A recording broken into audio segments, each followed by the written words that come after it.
¿Estás, hermano? ¿Qué dices? Buenos días. ¿Qué tal, Walter? Pues, gracias por invitarme nuevamente aquí a tu programa de... Ya tiene nombre, sí, Ya ya tiene por nombre. cierto. No, Wax Wax Studios. Studios, sí. De parte de Wax Studios va a salir el nuevo complemento, la nueva ficha que tiene por nombre Egopedia, que es un nuevo canal que va dedicado a toda la forma de pensamiento que tenemos todo tipo de artistas y personas que estamos aquí viviendo la experiencia llamada vida. Pues bueno, vamos a comenzar. Tengo algunas preguntas para mi querido amigo. Vamos a empezar con algo fuertecito que fue algo que escuchaba en la mañana, ¿no? Estábamos escuchando un poquito el curso y tengo una duda acerca de una palabra que me resonó bastante. La palabra expiación. ¿Nos puedes comentar un poquito acerca del término expiación, por favor? Bueno, para el curso la expiación es como el entendimiento del perdón, ¿no? Del perdón, de la liberación acerca de todas nuestras culpas, de todos nuestros pensamientos acerca del pecado, del miedo. La expiación es corregir ese pensamiento en ti para que te des cuenta que no existe el miedo, que no existen las culpas, que no existe el juicio hacia los demás, que simplemente el juicio que tú quieres emitir es hacia ti mismo nada más. Pero la expiación que hace es liberarte precisamente de todo eso para corregir tu sistema de pensamiento. Ok. Bueno, muy bien, ahí está esa palabra que es muy nueva para mí, la verdad nunca la había escuchado. Ahora vamos a comenzar a hablar sobre, en el episodio anterior me recuerdo que te preguntaba sobre la vibración, ¿no? Terminología de vibración. En esta experiencia, ¿cómo influye la atracción familiar? O sea, por ejemplo, a lo que voy es, si somos términos de vibración, nosotros antes de venir a este mundo ya sabíamos que nos vamos a encontrar con vibraciones o temáticas similares a las que pensamos, vaya. Pues bueno, yo he llegado a la conclusión en esto y lo voy a decir desde mi perspectiva. Generalmente nosotros conforme pensamos, y bueno, me voy a ir un poquito más atrás. Nosotros somos parte de Dios, ¿no? Somos hijos de Dios, somos uno con Él. Entonces decís, tenemos la mente de Dios en nosotros. No la reconocemos porque nos vemos separados. Entonces, como no la reconocemos de cierta manera, ¿qué sucede? Creemos que nosotros, el mundo, nos crea a nosotros. Que venimos por parte de nuestros padres, que nacemos ahí, que ahí nos empezamos a criar, etcétera, ¿no? Pero conforme vamos entrando en esto, si nosotros somos hijos de Dios y somos parte de Él, nosotros tenemos prácticamente la mente de Dios. Solamente que no reconocemos, la vemos dividida. Entonces, ¿qué pasa aquí? Nosotros no llegamos a comprender en este momento qué es tener la mente de Dios, ¿no? O parte de la mente de Dios. Pero si nos ponemos y nos sentamos haciendo unas preguntas honestas, nos vamos a dar cuenta que nosotros precisamente a través del pensamiento nosotros decidimos con qué padres vamos a tener, hermanos, todas las circunstancias desde pequeños. Digo, obviamente ya cuando empezamos a crecer nos empezamos a dar cuenta y efectivamente lo empezamos a confirmar en el sentido de que empiezas a darte cuenta que tú en realidad empiezas a crear toda la ilusión del sueño, ¿no? Desde que naces hasta que mueres, ¿no? Porque no podemos morir, esa es una ilusión.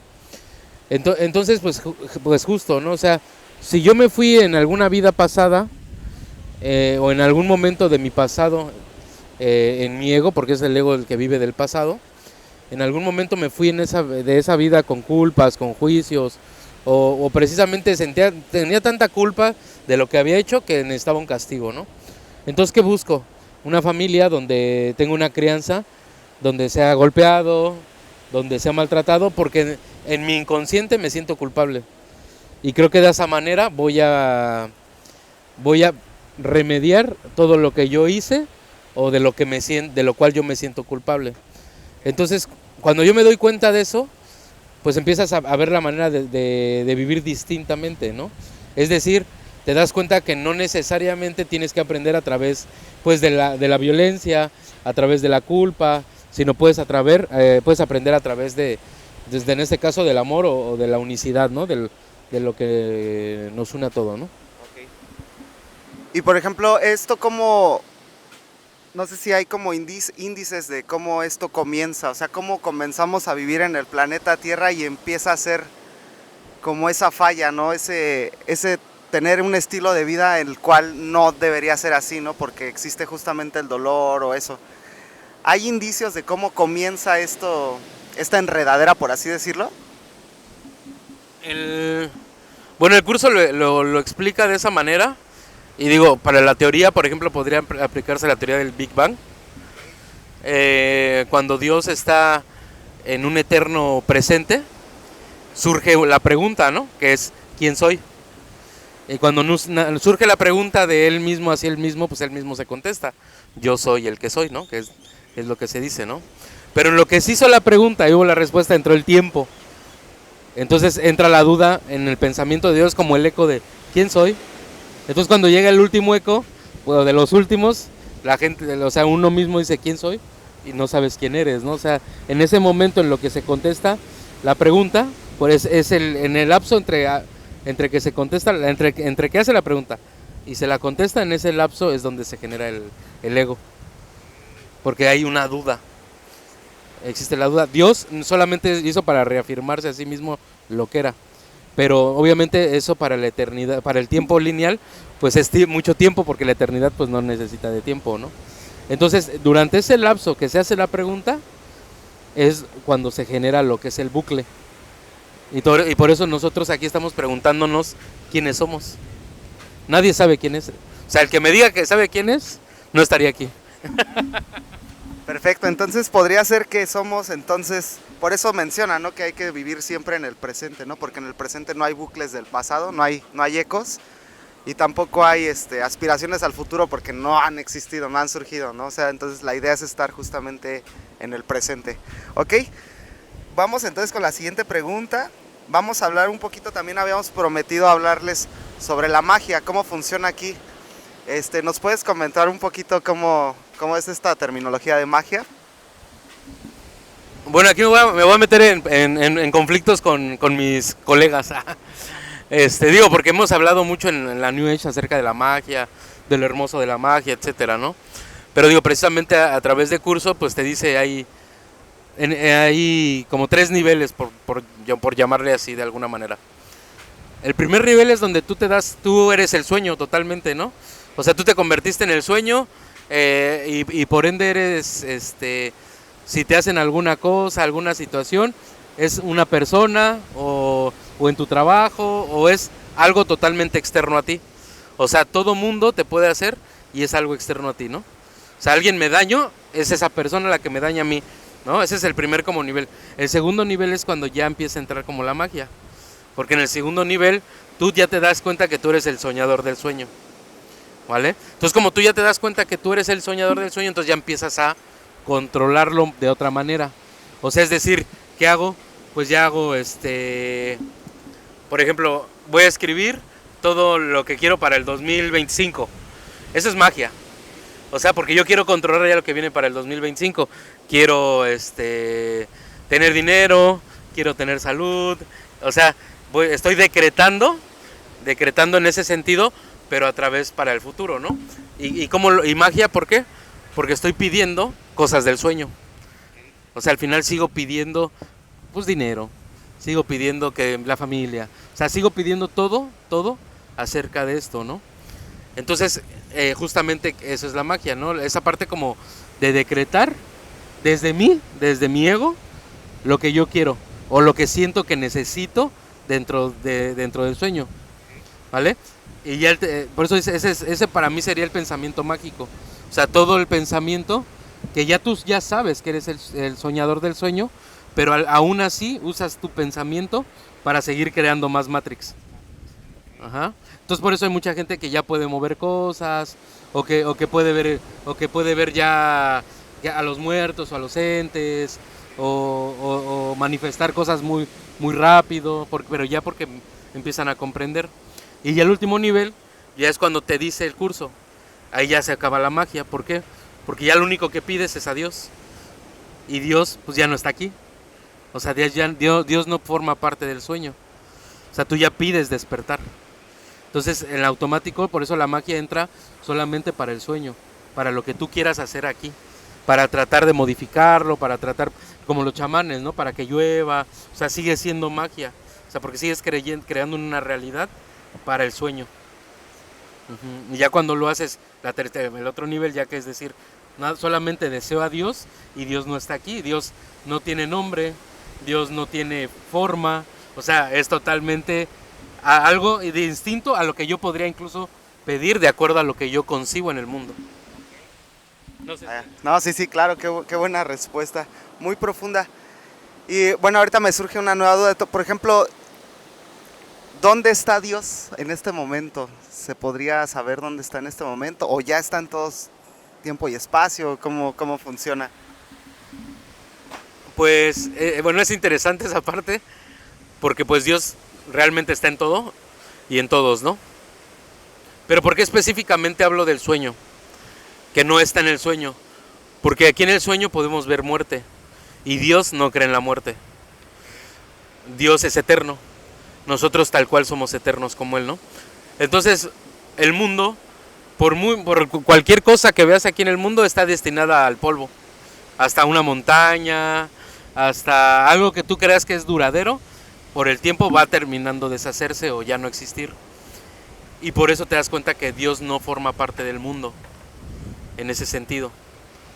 ¿Por qué? Porque de alguna manera aquí está destinado a morir. Entonces le llama, el mundo es el reino del ego, como tal. O sea, es esto. Dios como tal está en cada uno de nosotros. Hablando en dónde, por ponerle algún lugar, porque pues también es meterme en camisa de 11 varas, ¿no? Él se encuentra directamente pues en cada una de nuestras mentes a través del Espíritu Santo, que es la voz que habla por Dios, que es lo que nos conecta a Él. Nuestra mente, que es la mente lo que le llama curso, hay mente unificada y la mente dividida, ¿no? La mente unificada es la que se encuentra con Dios, o la que se reconoce con Él, que se reconoce que es una con Dios. O la mente dividida que cree que está separada y que cree y se ve separada de uno del otro. Bueno, ahora vamos entonces, si esto es una proyección de nuestro ego, entonces quiere decir que nosotros somos, como lo mencionaba, sí somos nosotros los autores de este sueño. Nosotros estamos viendo lo que es la muerte, la separación, porque esto es obra meramente del ego, pero de mi ego, de tu ego, de todo. O sea, a lo que voy es que somos un colectivo que estamos viviendo el ego, claro, en esta realidad. Ok, perfecto. Pues vamos con una preguntita más. Ok, vamos a hablar ahora sobre la luz, ¿no? Somos también seres de luz, yo concibo eso. Pero para que exista la luz necesita existir oscuridad, ¿no? ¿Cómo funciona aquí ese equilibrio de la luz y la oscuridad? Ok, bueno, aquí vamos a repetir esa parte como lo menciona el curso, en el sentido de, por ejemplo, o sea, te habla de la dualidad, pero la dualidad solamente existe aquí. O sea, por eso aquí concebimos luz y oscuridad, blanco y negro, bueno o malo, porque solamente aquí concebimos eso. Dios, para Él no hay entendimiento porque Él lo abarca todo. O sea, para Él no comprende lo que es bueno o malo. No hay una comprensión como tal, simplemente es. O sea, lo que yo puedo decir que es oscuridad para mí, o sea, puede ser luz, ¿me explico? Porque yo con los ojos del ego no puedo comprender nada del sueño. O sea, al finalmente tú eres luz en el sentido de que eres hecho a imagen y semejanza de Dios. Aquí la parte de lo que pasa aquí, por eso es un sueño y lo vamos a repetir como la otra vez, ¿no? O sea, es un sueño porque es solamente la idea y la creencia de estar separados. Pero una vez donde ya no hay separación, pues no hay dualidad. Y donde no hay dualidad, pues no existe el blanco y el negro, no existe bueno o malo. Simplemente es. Y el amor, y lo habla, ¿no? ¿Qué pasa con el tiempo? La eternidad lo abarca todo. Se abarca el tiempo, le abarca los segundos, minutos, lo abarca, no tiene tiempo. Lo infinito ya no tiene tiempo tampoco. Lo inmutable no tiene cambios, ¿no? Entonces en automático te cierras en eso. O sea, Dios abarca todo. Y como abarca todo ya no hay polaridades, solamente existen aquí. Ok, pues muy bien, entonces yo creo que con esto vamos a terminar nuestra primera parte de preguntas. Vamos a darnos un ligero break. Muchísimas gracias por responder estas sencillas preguntas, pero muy complejas. Están viendo que tiene bastante profundidad. Entonces, pues para terminar este pequeño bloquecito, entonces somos y necesitamos estar en el presente eterno para que nuestro sueño sea un poquito más llevadero. Seguimos adelante y en un momento regresamos. Gracias. Gracias.